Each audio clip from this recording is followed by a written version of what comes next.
જય શ્રી કૃષ્ણ બધાને। આજે આપણે બનાવશું ગાજરનો હલવો। ગાજરનો હલવો બનાવવા માટે અહીંયા આપણે ગાજર ખમી લીધા છે।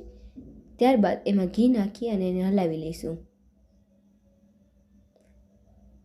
ત્યારબાદ 4 ચમચી ખાંડ નાખી અને આપણે એને ધીમી આંચે હલાવશું।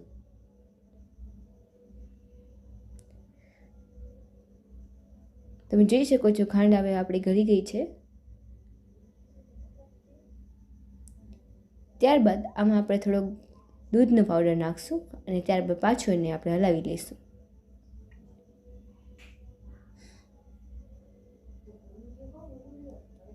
ત્યારબાદ આપણે પનીરને ખુમીને પણ નાખી દીધું છે અને પાછું એને આપણે હલાવી લઈશું।